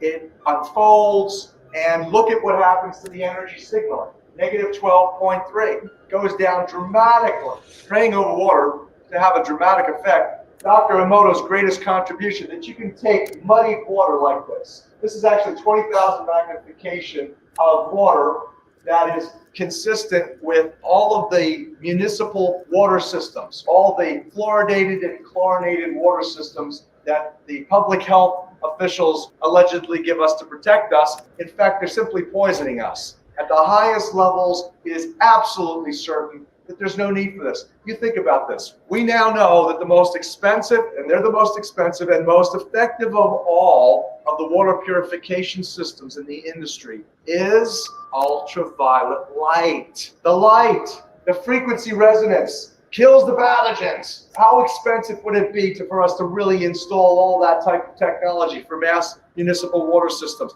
It really wouldn't be that significantly expensive. There would be certainly ways to reduce the cost, to make it cost effective, cost beneficial. But instead, what are we doing? We're poisoning the system, poisoning God, poisoning the triune God, poisoning the water, poisoning the bloodstreams of humanity. That's sick. That's not public health. That's genocide. There he said it. What is being done by our government, once again, by the systems that are in our communities, is genocide. That's what Dr. Horowitz, he's a great teacher, a Jewish guy too, but he's so conscious and awake that it's really behoving to us to pay attention to people like that. And I'm going to play Dr. Mumbai, who's in Kenya, in just a minute, because she's another conscious leader that is helping us come out of this matrix thinking and coming out of the patterns and the paradigms that have kept the Zionist government in America and the Zionist government over there and all over and in Africa even, influencing in a very negative way that's created genocide all over the world. We are all being genocided because we are not rising up and bringing down these corrupt, crooked governments. So we want to, let's see, open up. Let's see. Naima says we have another caller. I'm going to open up her mic and let me see. Is this caller? Higher Learning Network says most Americans are too comfortable to care or too afraid to speak out. Think about it. We've all been conditioned since birth. Absolutely. The whole educational system. I pledge allegiance to the flag of the United States of America and to the republic for which it stands, one nation. They've been brainwashing us from day one into this public school systems. And here we are today, tolerating this extremely crooked lobbyist government that doesn't give a beans about the citizens. Obviously, their agenda was to flood our country with foreigners and not even have a plan. You know, it's okay to me that we welcome all the refugees that they're creating. You think about all these refugees were created by our governments, by the British government, by Belgium. All these countries go in, occupy, destroy, kill, rape, maim, create refugees, and then send them over here for us to deal with. And nobody has a plan really to deal with this refugee situation. Focus. Let us focus. Naima, your mic is open.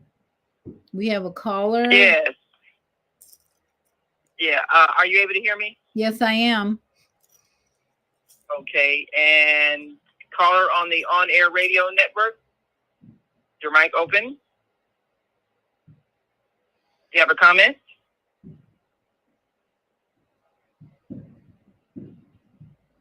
Check your mute.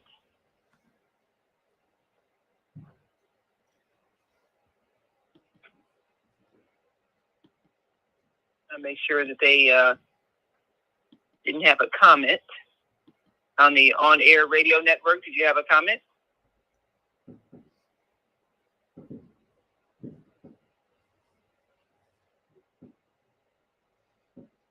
I don't hear a comment. I'm afraid that I guess they didn't have a comment to make. We'll keep rolling here. We'll keep rolling. Thank you for calling and thinking of us, but we want to keep rolling. Dr. Mumbai is someone we've listened to this year, but I haven't heard from her in a while, and she just popped up again. That's why I had to do a show today, because all these conscious individuals kept showing up in my phone today. And I don't believe in accidents. So it was like a message to me to stay focused, keep educating. I think the main purpose, the main message for us on this Nia purpose, right out of Nia purpose of Kwanzaa and into Iman or Kuumba creativity, we are the creators. And that's what the message for Dr. Mumbai, her message, wait, are you the Messiah? She's asking that question tonight. Are we the Messiah? Messiah meaning the anointed. Are you the anointed one? Well, you're only anointed if you are consciously aware of it. If you don't think you're a Messiah, you're not a Messiah. That's my analysis of it, my perspective, my belief. If you don't think you're a Messiah, then you're not. I am anointed to bring the message of truth, the message of love that Yeshua HaMashiach, the Savior that people call him. But let's listen to what Dr. Mumbai has to say.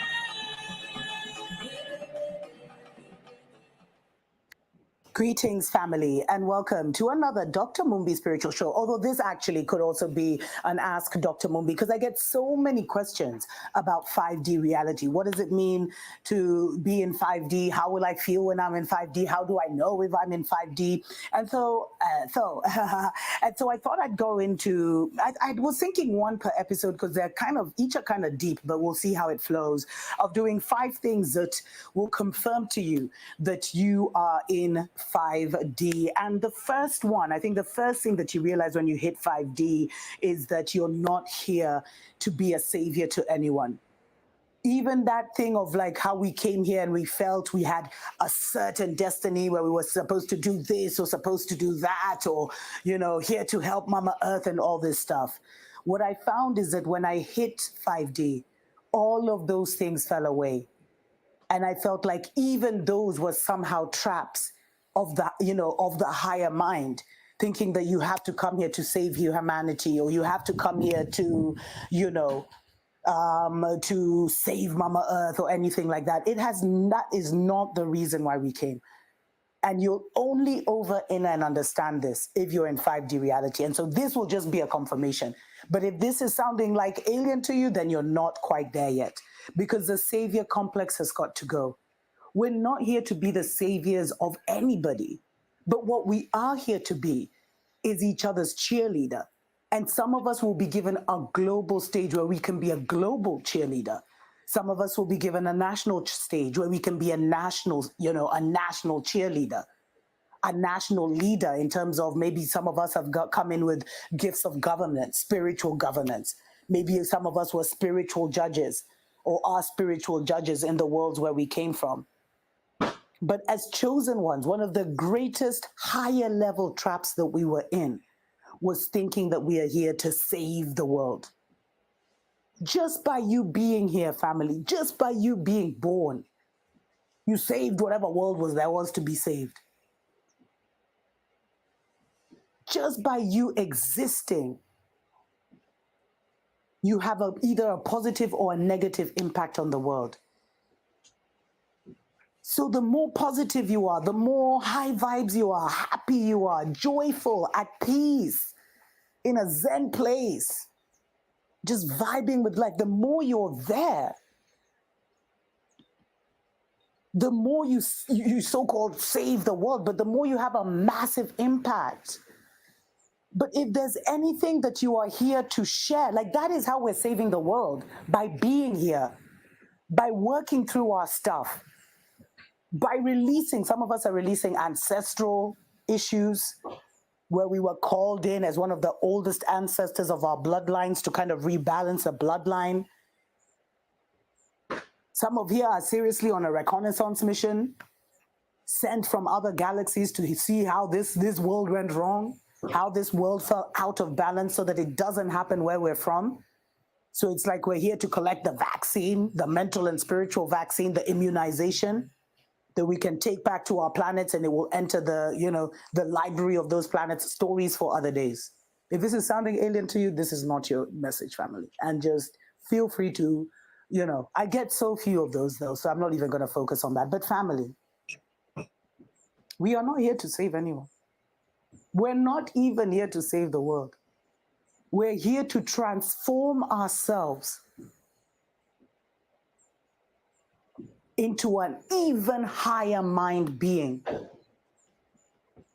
by being able to really understand this thing they call duality, this thing they call good and evil, this thing they call male and female.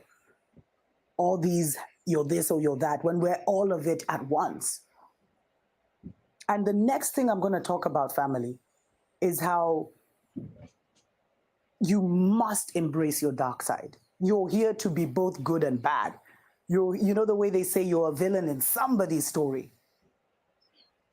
But those are stories for the next show. So this is just a short series I'm doing for those who are already in 5D, to just confirm to you that you're there.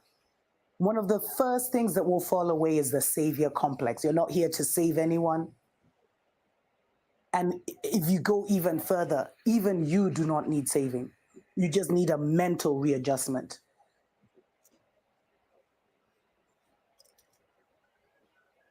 We're not here to save the world, but we're here to be cheerleaders to humanity, to the eternal ones, to the original ones,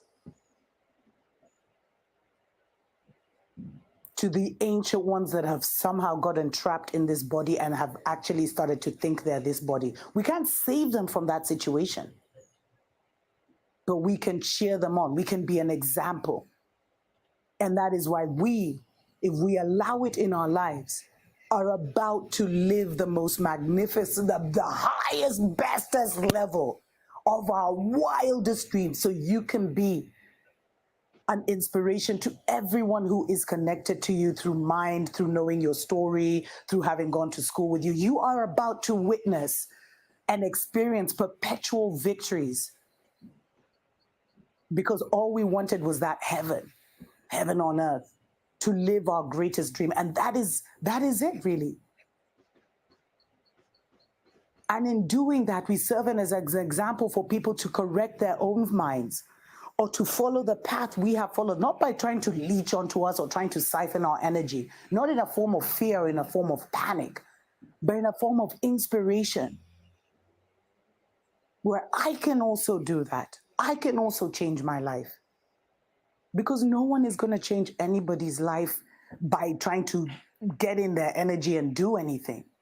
It's only by inspiring, by cheering you on, by teaching you. That's why this world, even when they talk about saviors and messiahs, what it talks about is like saving the group consciousness, realigning the group consciousness, re-elevating the group consciousness. That's why those with incredible power taught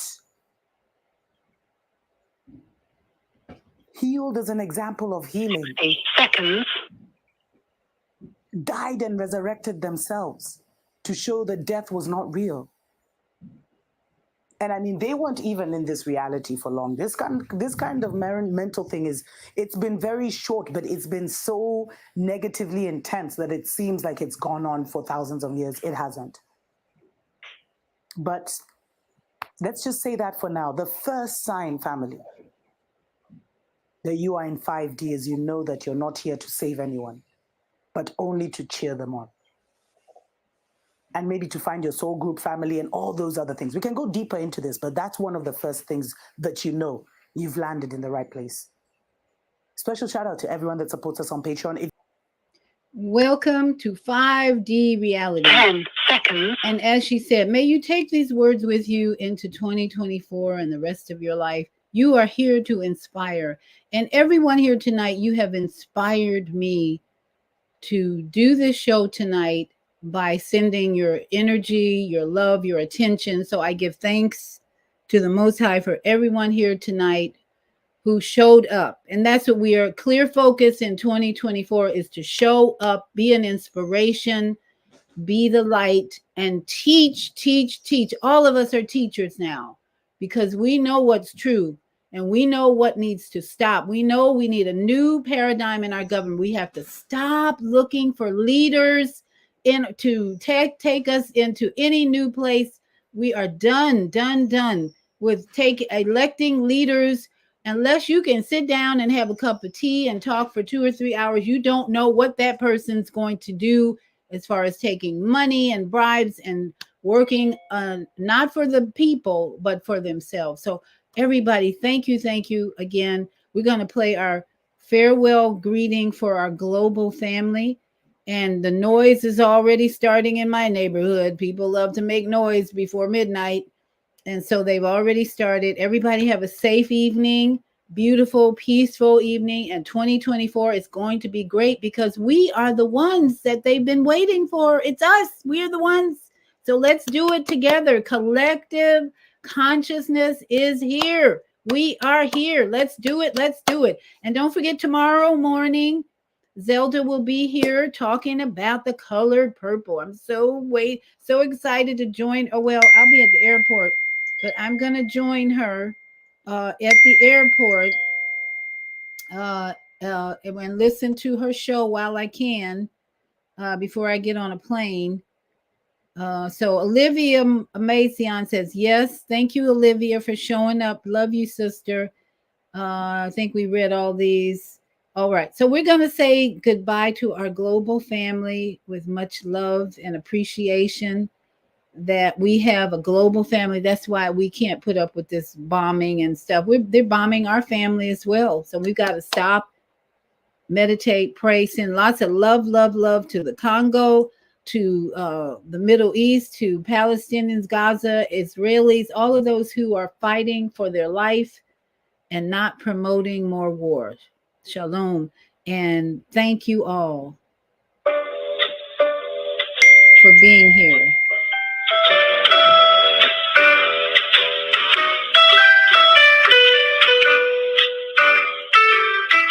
We've come to the end of our show today, but you can hear every show in the archives at www.blogtalkradio.com/the-female-solution.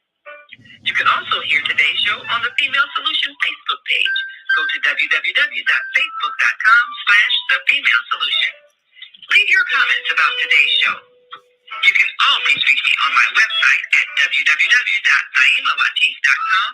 That's www.naimalatif.com. Watch our TV shows, listen to our radio shows, order our books, and be sure to get your copy of the book, The Female Solution. On behalf of our team of radio hosts, I'd like to thank all of you who participated in today's discussion. And to our global family listening from all around the world, we say thank you. To our family in China, Sheshe. India, Zanyaba. Japan, Arigato. Korea, Kamsamnida. Russia. Spasiba. Germany. Danke. Donkey. Poland. Jonquignon. France. Merci. Merci beaucoup. Gracias. Muchas gracias. Italy. Grazie. Grazie. Egypt. Shukran. Shukran. Ghana. Medasi. Medasi. Nigeria. Eshe. Eshe. South Africa. Niabonga. Niabonga. Senegal. Get it. Get it. Kenya. Asante. Asante. Israel. Toda. Toda Rabba. Pakistan. Shukriya. Shukriyan. Afghanistan. Tashakur. Toshakur. Saudi Arabia. Shukran. Shukran. Assalamu alaikum wa rahmatullahi wa Assalamu alaikum. barakatuh. Thank you. And may peace be upon you and the mercy of God and God's blessings. And I want to say thank you to all my yogi friends. Namaste, Sat Nam, and aloha to all my beautiful people in Hawaii. Stand strong, Lahaina. Stand strong, Maui. We got this. We got this. Shalom. And happy 2024. Yay, we got this. Collective consciousness rising. Hallelujah. Mwah. Love you.